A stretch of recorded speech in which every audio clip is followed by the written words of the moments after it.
Rano parle à Tanuja lorsque soudain, toutes les lumières s'éteignent.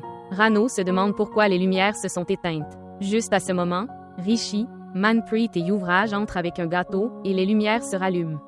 Daddy coupe le gâteau et tout le monde célèbre. Ensuite, Rishi danse avec Daddy, offrant une excellente performance. Manpreet les rejoint également pour danser.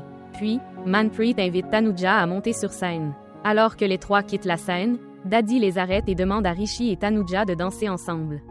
Elle demande également à Manpreet de jouer une bonne chanson pour eux. Rishi et Tanuja exécutent une belle danse tandis que Malaika et Rano les regardent avec colère. Malaika appelle John et lui donne une lettre, lui ordonnant de la remettre à Rishi et de s'assurer qu'il la lise immédiatement, sous peine de perdre son emploi. John pose la lettre sur son plateau en servant des boissons. Cependant, en se déplaçant, la lettre tombe par terre. Après la danse, Tanuja s'éloigne, et Manpreet s'approche d'elle, lui demandant si elle croit en la réincarnation. Tanuja le regarde avec étonnement, et Manpreet explique qu'il pose la question parce que Tanu et Baya, Rishi, dansaient de la même manière sur la même chanson.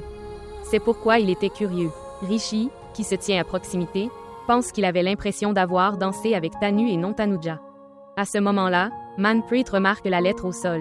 Il la ramasse et la lit, ses yeux s'écarquillant de surprise. À ce moment, John lui arrache la lettre des mains et lui dit qu'elle est pour Rishi avant de la lui remettre rapidement. Rishi lit la lettre et est tout aussi choqué, fixant Tanuja avec incrédulité. Lorsque Tanuja voit le regard de Rishi, elle réalise qu'il a découvert la vérité. Elle devient anxieuse et part pour sa chambre. Rano et Malaika se réjouissent de la scène. Daddy demande à Rishi ce qui ne va pas, mais il ne répond rien et suit Tanuja. Tanuja est dans sa chambre lorsque Rishi entre, et en le voyant, elle devient nerveuse. Rishi s'approche et lui demande « Qui t'a appris à faire du thé ?»« Tu le fais très bien. » Tanuja répond nerveusement. « C'est ma mère qui m'a appris. » Rishi continue. « Qui t'a appris à être si aimante, digne de confiance et affectueuse avec tout le monde ?»